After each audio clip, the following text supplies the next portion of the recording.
인터넷 끝판왕에서 모르면 못 받는 통신지원금 80만원, 설치 당일 즉시 입금 받을 수 있습니다. 지금 견적만 받아봐도 스타벅스 커피 쿠폰을 증정하니 더보기란 고정 댓글 혹은 1866-1009로 전화주세요.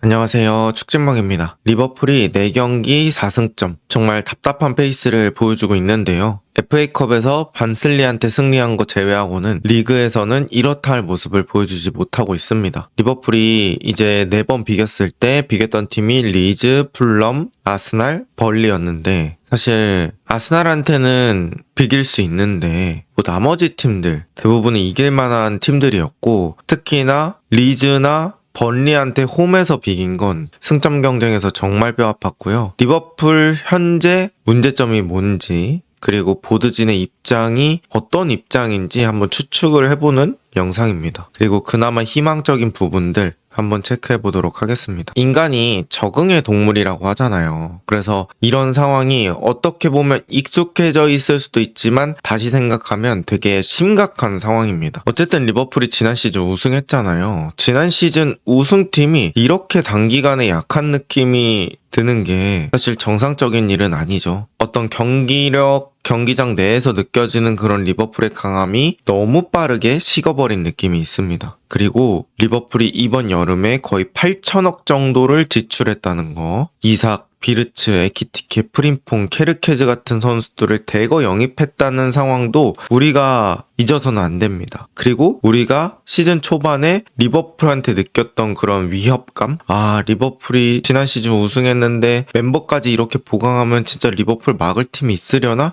이런 느낌이 막 들었었잖아요. 근데 뭔가 최근에 이제 경기력이 되게 안 좋고 지지부진한 흐름이 반복이 되다 보니까 그냥 익숙해진 것 같아요, 사람들이. 그냥 그렇구나 정도로 생각을 하고 있는 것 같고, 근데 이제 리버풀이 초반에 가져갔던 그런 분위기 비해서는 확 처진 게 있기 때문에 저는 심각한 상황이라고 느껴지고요. 스쿼드에 약간의 꼬임이 있었죠. 이삭과 에키티케를 동시에 데려와서 누구를 주전으로 써야 될지에 대한 애매함, 뭐 사이드백들의 성향, 뭐 이런 것들이 있었는데 어쨌든 여러 가지 일들이 겹치면서 경기력까지 안 좋아지는 상황이 되었습니다. 이런 안 좋은 상황이 반복되다 보니까 이제는 좀 기대치가 낮아진 느낌이 있어요. 그런데 이런 상황에서 사실 이것들을 해결해줄 어떤 사람들? 그게 저는 보드진이라고 생각하거든요. 근데 보드진의 움직임도 그렇게까지 크지 않은 것 같습니다. 일단 감독도 몇 개월째 해답을 못 찾고 있죠. 전반기, 그러니까 지난 반년 정도는 시원했던 경기력이 없습니다. 그냥 경기력으로만 따졌을 때는 뭐 빌라전 정도? 그거 빼고는 사실 그렇게 시원한 경기를 만들지 못했고요. 선수단도 큰 반등이 없었어요. 그러니까 저는 일단 리버풀에 뭐 여러 가지 포지션이 있지만 풀백이 좀 아쉽다고 많이 느끼거든요. 근데 케르케즈는 열심히는 하지만 실력적으로 어떤 스텝업 이런 것들이 많이 이루어지지는 않고 있고요. 그냥 비슷합니다. 그 다음에 요즘 프림퐁이 나오고 있긴 한데 또 브래들리가 장기 부상을 당하면서 이번 시즌은 없다고 봐야 되기 때문에 뭐 선수단에서도 어떤 특별한 무언가가 쭉 치고 나오는 느낌은 안 들어요. 특히 미드필더 라인에서 비르츠를 제외하고 소보슬라이, 흐라벤베르, 커티스 존스, 뭐 각자의 장점들이 있긴 하지만 그들이 리그를 막 씹어 먹을 만큼의 미드필더다, 이런 느낌은 요새는 들지 않고요. 또 맥칼리스터 역시 요새는 주전으로도 잘 못 나오고 있는 것 같습니다. 자, 리버풀이 결국 감독과 선수단의 문제가 어느 정도 복합이 되어 있는 상황이죠. 그럼 이런 데에서는 보드진이 어떤 변화를 가져가야 되는데 지금 상황에서는 그냥 소극적이다 라고 표현할 수밖에 없는 것 같습니다. 겨울 보강도 감독 교체도 소극적이기 때문에 이런 상황은 해결하기가 좀 쉽지 않아 보여요. 그래서 제가 가능성을 한번 생각해 봤습니다. 보드진이 왜 이렇게 소극적일까? 그래서 제가 생각한 가능성 첫 번째는 일단 돈인 것 같아요. 돈 때문에 망설일 수 있죠. 여름에 매각도 많고 수익도 일단은 많긴 했습니다. 뭐 그렇긴 하지만 어쨌든 거금을 한 번에 몰아서 사용했죠. 8천억. 리버풀이 프리미어리그 오고 나서 이 정도 이적 시장이 있었나? 라는 생각이 들고, 사실 프리미어리그 이전에 잉글랜드 1부 리그 때는 당연히 지금보다는 재정적인 규모가 크지 않았겠죠. 뭐 어쨌든 리버풀이 유례없는 이적 시장을 보내다 보니까 그런 거에 대한 재정적 압박이 있을 수도 있습니다. 당장 뭐 돈을 무조건 못 써 이렇다기보다는 여기서 조금 돈을 더 쓰면 부담스러워질 수 있는 그런 상황들이 있으니까 쓸데없는데 돈 쓰지 말자 뭐 이런 식으로 생각할 수도 있겠죠. 게다가 슬롯도 뭐 혹시나 모르잖아요. 너무나 계속해서 승점을 드랍하면 경질할 수 있겠죠. 그럼 그 슬롯의 경질까지 고려하면 추가 자금이 나가잖아요. 위약금 같은 거 주고 뭐 새로운 감독 선임하는 비용도 있고 이러다 보니까 그러면 이제 그런 부분까지 어느 정도 생각을 하지 않나 싶습니다. 그리고 제가 생각해본 가능성 두 번째는 여름에 한 번에 짜낼 테니까 챔스만 가라 이런 가능성인데요. 일단은 새로운 감독이 올 수도 있잖아요. 그런 새로운 감독에 맞춰서 스쿼드도 같이 맞춰주려고 그렇게 기다리는 걸 수도 있겠죠. 여름에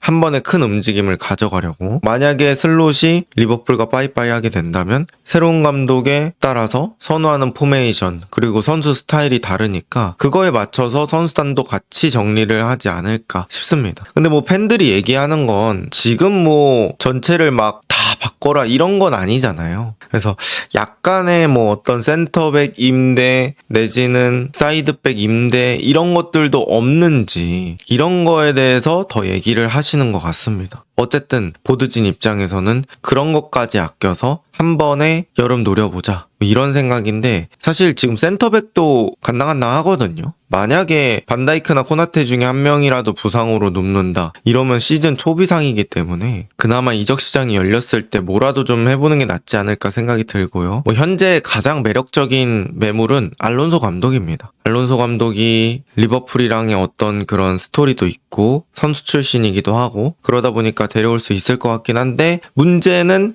그 전에 좀 챔스를 가야지 그런 계획들이 차곡차곡 진행이 될 것 같아요. 그러니까 지금 리버풀이 무조건 챔스다라고 확정할 수 있는 상황은 사실 아니잖아요. 그리고 이제 제가 리버풀이 뭐 8천억 쓸 때 왜 이렇게 돈을 많이 쓰지? 이거 문제 없나? 라고 하면서 공부했던 그런 기사들이 있어요. 근데 이제 거기서 말하기로는 어쨌든 리버풀이 챔스는 가는 걸로 좀 생각을 해놨기 때문에 그런 계산 하에 그런 이적을 감행했다 뭐 이렇게 얘기가 나오거든요. 그래서 리버풀이 챔스 못 가면 또 되게 힘들어지는 상황이 생길 수 있습니다. 또 이제 반다이크가 최근의 경기에 대해서 얘기를 했는데 최근의 경기에 대해서는 60분 문제를 얘기를 했어요. 이런 식으로 얘기했습니다. 60분이 지나면서부터 경기력이 엉성해지기 시작했는데 이게 처음도 아니에요. 이 문제는 반드시 짚고 넘어가야 합니다. 이미 여러 번 이야기한 사안이지만 분명 다시 한번 다뤄야 할 것 같습니다. 이렇게 말했거든요. 그러니까 리버풀이 현재 60분 이후 집중력 저하가 저도 이제 경기 중에서 느껴지더라고요. 뭐 엄청난 체력 부족이다 이런 느낌보다는 말 그대로 순수 집중력 저하라는 게 느껴지고요. 이번 리버풀 실점 장면도 65분에 나왔어요. 수비 숫자는 많았지만 수비 분배가 잘 안 됐다고 저는 느껴졌고요. 지금 상황에서도 사실 리버풀이 벌리가 위쪽으로 압박 올라왔을 때 그걸 뭐 롱킥으로 때리기보다는 짧은 패스로 풀어나가려다가 결국엔 빠져나오지 못했고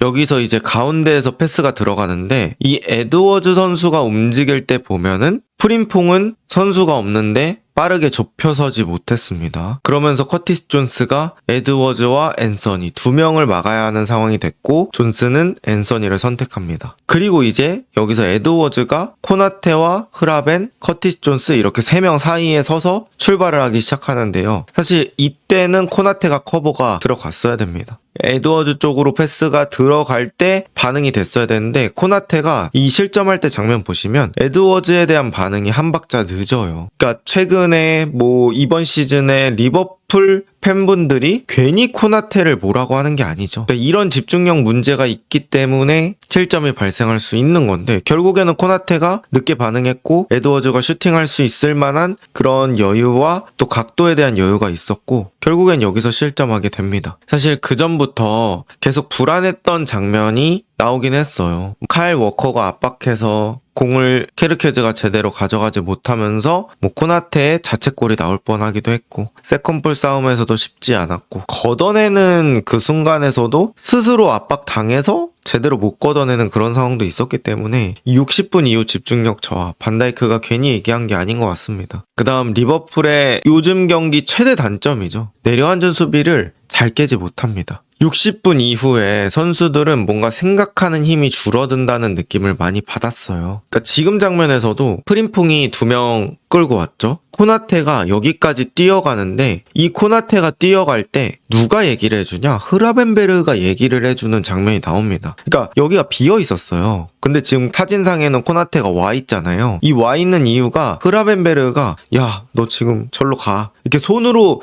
지시를 해주고 나서야 이제 코나테가 움직이거든요. 그러니까 이런 식으로 경기장 내에서 선수들이 판단해야 되는 부분들이 분명히 생기는데 그게 이제 60분 이후에는 이 판단력이 약해진다고 해야 될까요? 그런 부분들이 있고 가운데 있는 선수들도 마찬가지입니다. 저 3명 중에 1명이라도 지금 제가 붉은색으로 표시한 그런 공간으로 움직여주면서 뭔가 변수를 만들어내는 게 좋은데 그냥 크로스만 3명이 기다리고 있어요. 근데 가운데 지금 5명, 6명이 벌리 선수들이 있죠? 저기서 저 3, 4명의 선수가 크로스를 받을 수 있을까요? 심지어 뭐 비르츠, 커티스 존스가 안에 들어가 있는데 높이 싸움에서 쉽지 않죠. 그러니까 이런 내려앉은 수비에서의 단조로운 패턴이 있는데 리버풀이 또 심지어 리그 점유율 1위예요. 61.9%. 그러니까 점유율이 많은데 깰 방법이 없으니까 이게 계속 반복이 되는 거죠. 그럼 이런 것들을 강팀들은 어떻게 깨냐? 세트피스에서 깨는 경우들이 많습니다. 근데 리버풀은 세트피스에 대한 개선이 없죠. 4, 5위권 싸움하는 팀들 중에 가장 약하죠. 어떻게 보면. 그래서 이 세트피스에 대한 부분들은 빠르게 개선이 되어야 될 것 같습니다. 이번 시즌 전반기 내내 얘기가 나오고 있는 부분이라서요. 이제 그래도 희망적인 부분이 뭐냐? 에키티케 폼이 시즌 내내 괜찮다고 느껴지는 겁니다. 물론 지금의 상황이 극한의 완성형이다 이건 아니긴 한데 어쨌든 에키티케 괜찮고요. 비르츠의 폼도 서서히 올라오고 있다. 사실 비르츠가 그동안 재능은 빛났지만 저는 적응 문제가 컸었다고 보이는데요. 지금은 어느 정도 적응한 느낌이 듭니다. 그리고 마무리 상황에서도 자신감이 붙은 모습이 있기 때문에 이 비르츠에게 조금이라도 희망을 걸어볼 수 있지 않을까? 이 분데스듀오가 그나마 살아있는 게 좀 희망거리가 아닐까라고 생각을 합니다. 그리고 리버풀이 장기적인 투자를 또 하고 있다고 해요. U17 카타르 월드컵에서 스카우트의 눈을 사로잡은 2명의 선수 모르 은디아에라는 08년생 세네갈 센터백 그리고 이페아니 은두케라는 08년생 오스트리아 센터백입니다. 지금 보여드리는 선수는 은두케고요. 그러니까 이 U17 월드컵이 생각보다 의미가 커요. 그러니까 유럽 선수 같은 경우에는 U20 월드컵에는 풀자원 안 쓸 때도 많아요. 왜냐면 유럽은 21세 이하 유로 대회가 따로 있거든요. 이제 거기로 좋은 자원을 많이 넘기는 경우들이 많기 때문에 20세 이하 월드컵에는 유럽에 나오는 국가들은 뭐 엄청 좋은 선수까지는 안 쓴다는 얘기도 있더라고요. 그래서 U17 대회가 그 나이대에서는 가장 잘하는 그런 선수들이 나올 가능성이 높고 거기서 이제 좋은 선수 찾아볼 만한데 그런 대회에서 어쨌든 이런 선수들이 발굴이 됐고 리버풀이 빠르게 움직였던 것 같습니다. 근데 이 선수들은 말 그대로 장기적인 투자이기 때문에 글쎄요 모르겠어요. 리버풀이 겨울에 영입 안 했다. 그리고 센터백이 부상을 입었다. 그러면 여기 중에 뭐 깜짝 벤치까지는 올 수 있을 것 같은데 경기 대비는 잘 모르겠습니다. 어쨌든 이런 장기적인 투자는 하고 있다. 이 상황에서 리버풀의 앞으로의 일정을 한번 보겠습니다. 리버풀이 지금 챔피언스리그 9위라 챔스에서도 상당히 집중을 해야 되는 상황이고요. 2월 초에 뉴캐슬과 맨시티 2연전이 있어요. 이 일정이 매우 빡셀 것으로 예상이 됩니다. 그리고 이제 마르세유 목요일에 챔스 하죠. 그 다음에 본머스와의 리그 경기, 그 다음에 카라박과의 챔스 경기 이렇게 있는데 사실 리버풀이 챔스에서도 로테 돌리기 쉽지 않아요. 직행을 하기 위해서는